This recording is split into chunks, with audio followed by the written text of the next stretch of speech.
গতরাতে কোরবানির পশুর বর্জ্য শতভাগ অপসারণের দাবি করেছে ঢাকা উত্তর ও দক্ষিণ সিটি কর্পোরেশন। তবে রবিবার সকালে রাজধানীর বিভিন্ন এলাকায় দেখা গেছে ভিন্ন চিত্র। গলির মধ্যে ও বাসার সামনে ময়লার স্তূপ করে রাখা হয়েছে। সিটি কর্পোরেশনের কর্মীরা তা ভ্যানে করে মূল সড়কে নিয়ে যাচ্ছেন। আজকের দিনের মধ্যে সব বর্জ্য অপসারণ করা সম্ভব হবে বলে দাবি করেছেন পরিচ্ছন্ন কর্মীরা। ইলিয়াস মাদবরের রিপোর্ট। গতকাল রাতে শতভাগ বর্জ্য অপসারণ করা হয়েছে জানিয়ে বর্জ্য ব্যবস্থাপনা কার্যক্রমের হালনাগাদ তথ্য জানিয়েছিল ঢাকা উত্তর সিটি কর্পোরেশনের জনসংযোগ বিভাগ। শুধু উত্তর সিটি নয়, গতরাতে ঢাকা দক্ষিণ সিটি কর্পোরেশনও রাতের মধ্যেই শতভাগ বর্জ্য অপসারণ করা হয়েছে জানিয়ে সংবাদ বিজ্ঞপ্তি দেয়। তবে রোববার সকালে রাজধানীতে দেখা গেছে ভিন্ন চিত্র। বিভিন্ন এলাকায় কোরবানির বর্জ্য অপসারণের কাজ চলমান রয়েছে। গলি এবং বাসাবাড়ির সামনে কোরবানির পশুর বর্জ্য ব্যাগ ভরে রেখে দেওয়া হয়েছে। বর্জ্যের স্তূপ পড়ে থাকতে দেখা গেছে এবং কিছু জায়গায় স্তূপাকারে ছড়িয়ে ছিটিয়ে পড়ে আছে বর্জ্য। সিটি কর্পোরেশনের পরিচ্ছন্ন কর্মীরা বলেছেন আজকের মধ্যেই কোরবানির বর্জ্য অপসারণ করা সম্ভব হবে।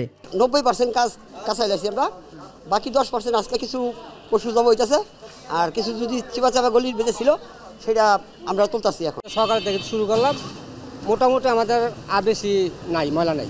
তবে কিছু অভিযোগ থাকলেও সন্তুষ্টি প্রকাশ করেছে রাজধানীর বিভিন্ন এলাকার বাসিন্দারা।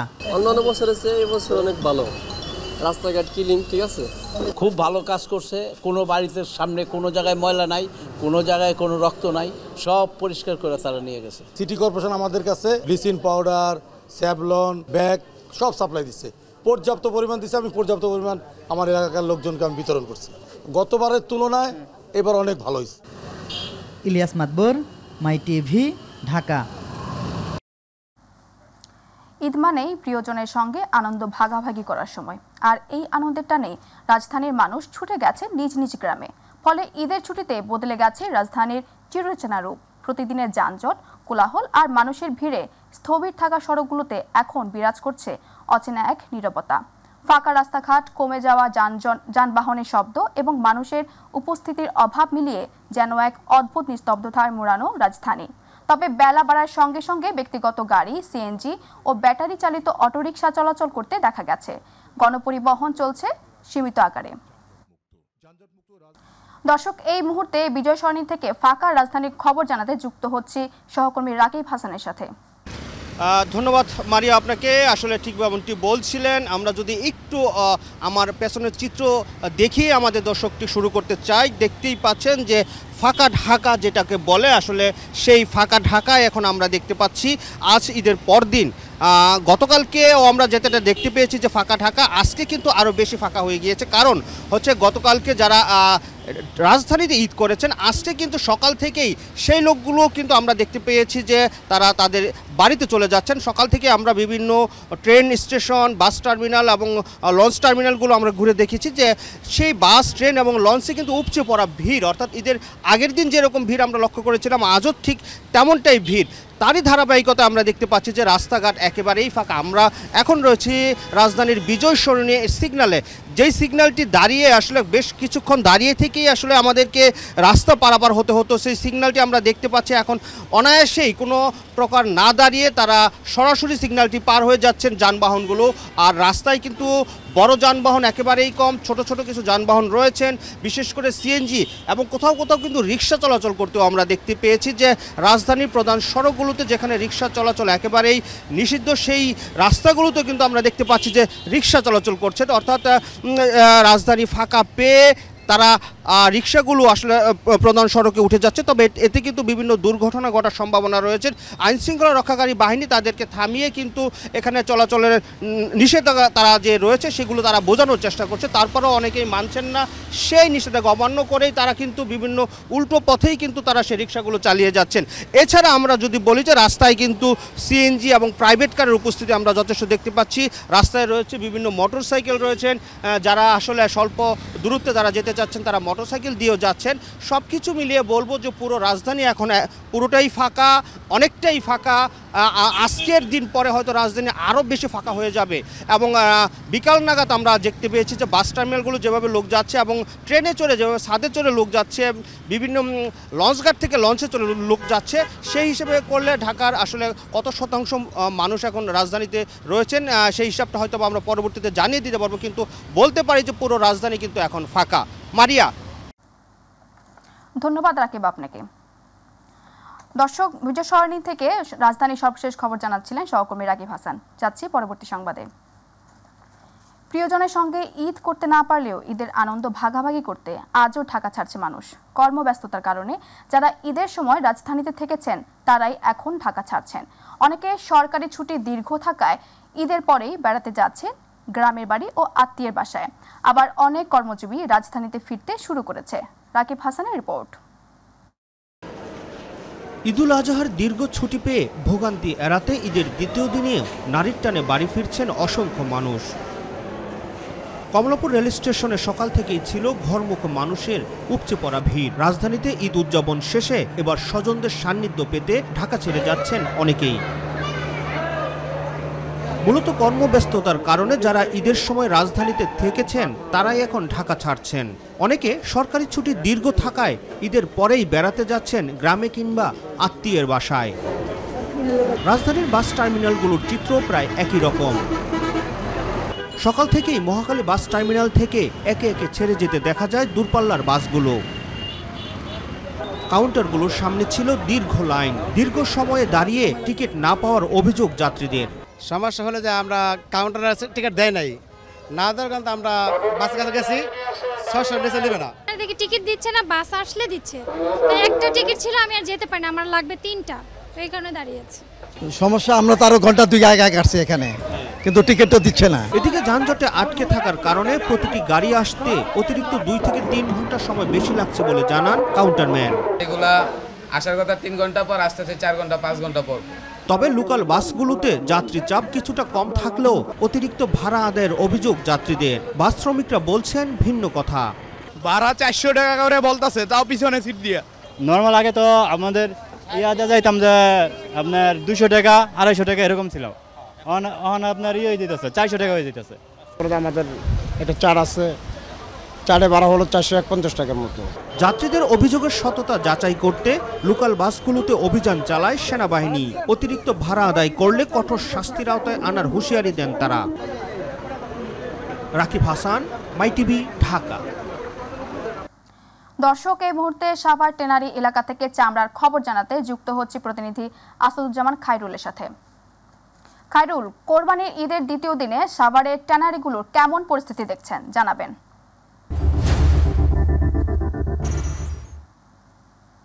জি মারিয়া, আপনাকে ধন্যবাদ। আমরা কিন্তু এখন আছি সাভারে অবস্থিত শিল্পনগরী ট্যানারিতে। আমরা কালকে থেকে দেখেছি ঈদের পরে দুপুর 2টোর পরের থেকে কিন্তু এখানে ট্যানারির কারখানাগুলোতে চামড়া আসতে শুরু করেছিল এবং গত রাত সারা রাত আমরা যেটা জেনেছি যে সারা রাত চামড়া এসেছে এবং ট্যানারিগুলোতে সকাল 9টা পর্যন্ত কিন্তু এক নাগাদারে চামড়া এসেছে এবং লবণজাত করেছে। আমরা ট্যানারিগুলো ঘুরে দেখেছি, তারা কিন্তু আমাদেরকে বলেছে যে সকাল 10টার পর থেকে কিন্তু এখন অবধি 2টা পর্যন্ত তেমন কোনো ট্যানারিতে কোনো চামড়ার গাড়ি আসেনি। এর কারণ হিসাবে আমাদেরকে অনেকে জানিয়েছেন যে বাহিরে, ঢাকার বাহিরে যেই লবণজাতকরণ হচ্ছে এই কারণেই কিন্তু এরকমটা হতে পারে বলে তারা জানিয়েছেন। গত বছরের তুলনায় কিন্তু দ্বিতীয় দিনে কিন্তু চামড়া আসার চাপ যেটি থাকার কথা ছিল সেটি কিন্তু আসলে নেই। আর পাশাপাশি যদি একটু বলি যে ধন্যবাদ। জি, সাভার থেকে আমাদের সাথে যুক্ত হয়েছিলেন চামড়া খবর জানাতে সহকর্মী আসাদুজ্জামান খায়রুল। যাচ্ছি পরবর্তী সংবাদে। ঈদ মানে আনন্দ, ঈদ মানে খুশি, আর বিশেষ এই দিনে প্রিয়জনের থেকে দূরে থেকেও কাজের মাধ্যমে আনন্দ ভাগাভাগি করে নেন কিছু মানুষ। সমাজের বেশ কিছু দায়িত্বশীল পেশা তারই দৃষ্টান্ত। কাজের মাঝেই তারা খুঁজে পান ঈদের আনন্দ। পার্বতীপুর প্রতিনিধি আব্দুল আল মামুনের তথ্যচিত্রে বিস্তারিত জানাচ্ছেন জুবায়ের রহমান। পরিবার পরিজন নিয়ে ঈদের আনন্দ ভাগাভাগি করতে যখন সকলেই ব্যস্ত সময় পার করেন, ঠিক তখনই সমাজের বেশ কিছু দায়িত্বশীল পেশায় মানুষের দায়িত্ব হয়ে ওঠে ব্যতিক্রম। নিজেদের আনন্দ ভুলে তারা কাজ করেন জনস্বার্থে। তাদের সর্বোচ্চ ত্যাগের মধ্য দিয়ে জনগণের ঈদ আনন্দ হয়ে ওঠে নিরাপদ ও আনন্দের।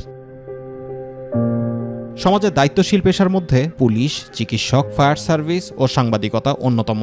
সকলে গভীর নিদ্রায় আচ্ছন্ন হলেও কখনো কখনো চোখ বন্ধের সময় পান না এ পেশার মানুষেরা। তবুও যেন নেই কোনো ক্লান্তি। প্রাকৃতিক দুর্যোগ, অগ্নিকাণ্ড কিংবা দুর্ঘটনার সময় নিজেদের জীবন বাজি রেখে কাজ করে যান ফায়ার সার্ভিস ও সিভিল ডিফেন্স স্টেশনের কর্মীরা। এ কাজের মাধ্যমে আনন্দ খুঁজে পান বলে জানান সংশ্লিষ্টরা। আনন্দ ভাগাভাগি করার পাশাপাশি তাদের সাথে আমরা আমাদের আনন্দটা শেয়ার করে থাকি, এটাই আমাদের প্রাপ্য। আমরা মনে করি যে মানুষকে সেবা দান প্রদান করার মাধ্যমেও আল্লাহকে পাওয়া যায়, এটাও এক ধরনের ইবাদত। আমরা ঈদের দিনেও ডিউটিতে সদা প্রস্তুত থাকি। 30 সেকেন্ডের মধ্যে আমরা যে কোনো দুর্যোগ দুর্ঘটনায় আমাদের অফিস থেকে টার্ন আউট নিয়ে বের হয়ে পড়ি। অফিসে সবার সাথে ঈদ করা হয়, এটার মাধ্যমে আমরা নিজেদের মধ্যে আনন্দ খুঁজে পাই, ঈদের আনন্দ। জনগণের জীবন মাল রক্ষায় যে গুরু দায়িত্ব, তা পালনের মাধ্যমে জনগণের বন্ধু হিসেবে পরিচিত বাংলাদেশ পুলিশ বাহিনী। তাই তো বিপদে প্রথমেই মনে পড়ে তাদের কথা। সেবা নিতে ছুটে আসেন নিকটস্থ থানায়। তবে বিশেষ এ দিনে পরিবার থেকে দূরে অবস্থান করলেও নিজেদের এ ত্যাগ অন্যদের শান্তির ঘুমের কারণ হওয়ায় খুশির কথা জানান বাহিনীর এ কর্মকর্তা। এইভাবে খুশি যে আমরা জেগে আছি বলে মানুষ নিশ্চিন্তে নির্বিঘ্নে ঈদ উদযাপন করতে পারছে। সৃষ্টিকর্তার বড় নিয়ামত সুস্থতা। তাই তো আমরা অসুস্থ হলেই ছুটে যাই চিকিৎসকদের কাছে, আর তখনই সৃষ্টিকর্তার দূত হিসেবে আমাদের চিকিৎসা সেবা দিয়ে সুস্থ করে তোলেন তারা। বিশেষ করে এ দিনে তাদেরও থাকতে হয় প্রিয়জন ছাড়া, তবে এতে কোনো কষ্ট নেই বলে জানান চিকিৎসক।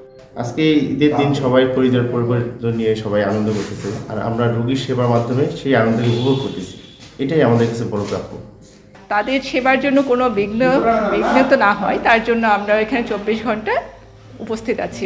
প্রযুক্তি কল্যাণের টিভি কিংবা অনলাইনে চারপাশে ঘটে যাওয়া সর্বশেষ খবর এখন ঘরে বসেই দেখেন দর্শক ও পাঠকেরা। দর্শকের কাছে তুলে ধরতে ক্যামেরার পেছনে নিরলস কাজ করে যান একদল গণমাধ্যম কর্মী। সর্বশেষ সংবাদ সবার আগে পাঠক ও দর্শকদের কাছে পৌঁছে দেওয়াই যেন তাদের নেশা। তাই তো কাজের মাধ্যমেই আনন্দ খুঁজে নেন তারাও।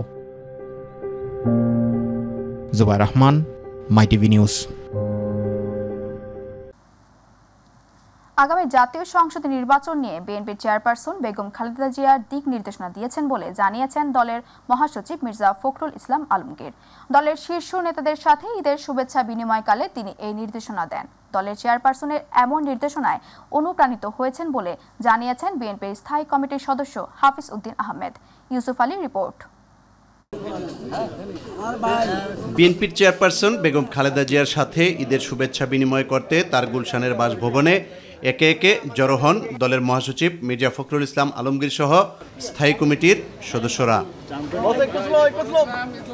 শুভেচ্ছা বিনিময় শেষে আলোচনার বিষয়বস্তু তুলে ধরেন বিএনপির মহাসচিব মির্জা ফখরুল ইসলাম আলমগীর। আপনাদের সকলকে ঈদের শুভেচ্ছা জানিয়েছেন, ঈদ মোবারক জানিয়েছেন, দেশবাসীকে ঈদ মোবারক জানিয়েছেন এবং সকলকে তার জন্য, দেশের জন্য দোয়া করতে বলেছেন। তিনি বলেন, আগামী নির্বাচনকে সামনে রেখে দলকে সুসংগঠিত করতে নির্দেশনা দিয়েছেন বিএনপির চেয়ারপারসন বেগম খালেদা জিয়া। আমাদের নেত্রী, যাকে কেন্দ্র করে আমরা দীর্ঘকাল রাজনীতি করেছি এবং অনেক সফলতা অর্জন করেছে বিএনপি তার নেতৃত্বে, যিনি বাংলাদেশের রাজনীতিতে গুণগত পরিবর্তন এনেছেন, সেই নেত্রীর সঙ্গে যখন আমরা কথা বলি আমাদের স্বাভাবিকভাবেই আমরা নতুনভাবে অনুপ্রাণিত বোধ করি এবং গণতন্ত্রের প্রতি তার যে অবিচল আস্থা, সেই আস্থা তিনি সবসময় প্রকাশ করেন এবং তার প্রতিটি কথার মধ্যে আমরা সেই বিষয়টা দেখতে পাই যে গণতন্ত্রের প্রতি তার যে আস্থা, তার যে অনুরাগ এবং তিনি যে বিশ্বাস করেন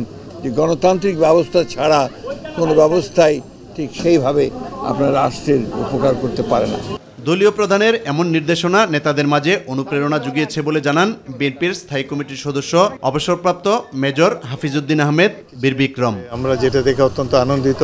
ম্যাডাম ফিজিক্যালি অনেক ফিট এবং গত কয়েকদিনের শারীরিকভাবে অনেক উন্নতি হয়েছে। আগে যেভাবে কথা বলতেন, হেসে হেসে কথা বলেছেন, এটাই আমাদের জন্য অনেক। আমরা কোনো রাজনৈতিক বিষয়ে আলোচনা করি নেই, কারণ তিনি 100% সুস্থ এখনও হননি, বাট তিনি দেশের পরিস্থিতি সম্পর্কে খুব ভালোই ওয়াকিবহাল আছেন এবং উনি সব কিছুই খোঁজখবর রাখেন এবং অল্প যতটুকুই বলেছেন আমরা এতে অনুপ্রাণিত হয়েছি। ইউসুফ আলী, মাই টিভি, ঢাকা।